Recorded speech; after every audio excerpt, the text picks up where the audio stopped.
All right, today we're back and we are working on a Troy Belt Storm 7524 and 24 width. So the owner got a hold of me and said it doesn't run. They said it attempted to start and then just didn't. They put gas in it and then it didn't even try. So what I'm gonna do is we're gonna tear apart. We're gonna take off this plastic shroud.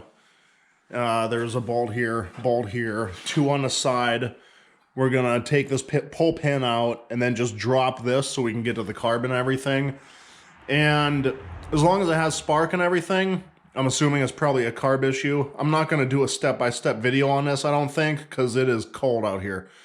Even with the heater running, it's pretty damn chilly. They never maintained it. They even admitted that they never ever maintained this thing, and the oil is pretty damn dark. So we'll get the carb and everything off of there. I'm gonna check for spark and all that stuff. And the gas that they said they put in, I'm gonna get rid of that anyway, because since I work on this stuff so much, I know that my gas is fresh. And then as long as we get everything up and running, I'm going to do a complete tune-up to it. I probably won't be doing the tune-up video. I might, I'm not sure. But in the event that I don't, I have a tune-up video to, it's a complete generator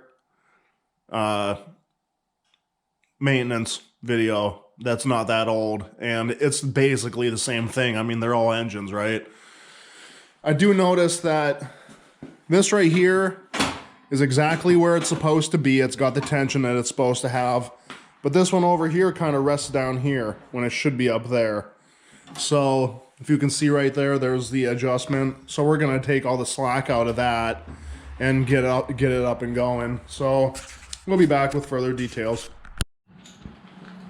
Okay, so I do want to show you something before I get too far into this to let you know that it is a fuel-related issue for sure. We're going to spray some starting fluid in it and then try to start it. And then you'll be able to see what it does.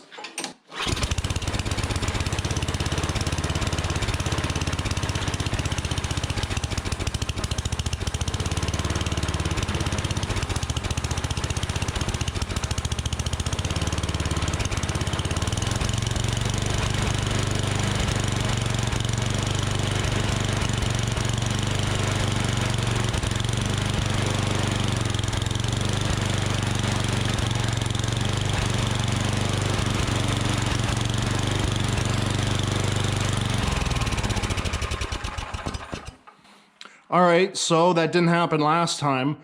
When I first tried starting it with the starting fluid, it would burn up the starting fluid and then stop.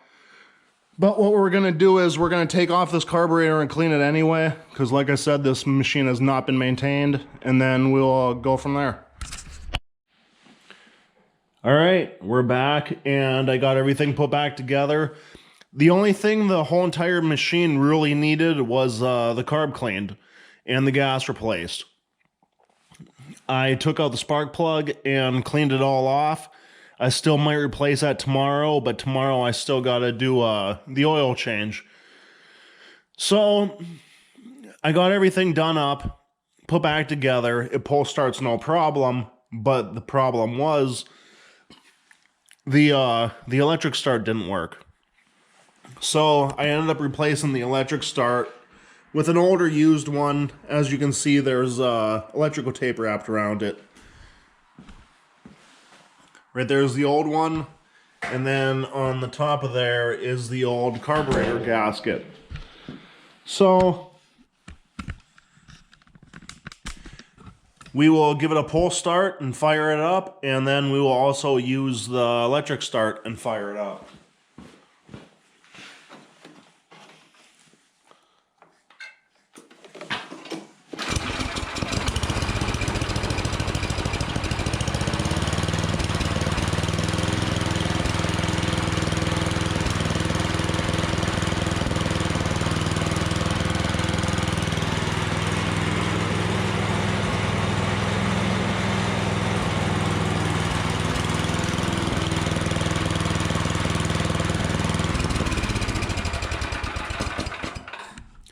And also what I did is I tightened up the drive cables.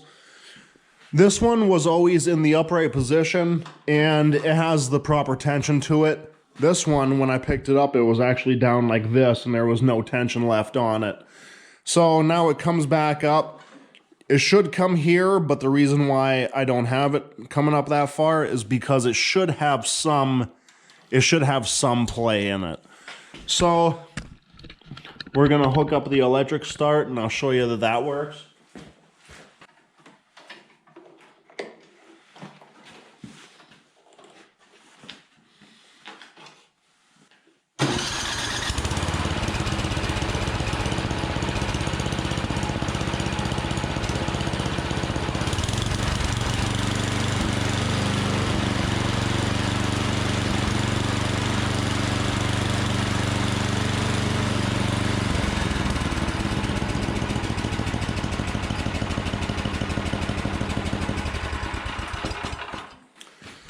So everything's done to this one that needs to be done. So everything's put back to where it should be. Tomorrow morning when I wake up, I'm going to change the oil in it. And then I'm going to still look around for another spark plug. If I can't find one, well, I have the original one cleaned up and it seems to be firing just fine, but I'd rather have it replaced. If I can't, then I'll talk to the owners about that. All right, this is pretty much the ending of the video. It's the next morning. I went up to the store and got some oil for it. So we just got done draining the oil out of it. I didn't put any in it yet, but I figured I'd show this. And this is what oil looks like when you don't ever maintain your snowblower. It is, it's black and it came out very thick. So, like I said, this is pretty much the ending of the video. The owners should be here to pick it up in like an hour. So, that's it. Yesterday I showed you I got everything running, got the starter switched over, so that's pretty much it. Yep. So, if you have any questions or comments about this, let me know down below. And if you're new, subscribe, like, and thanks for watching.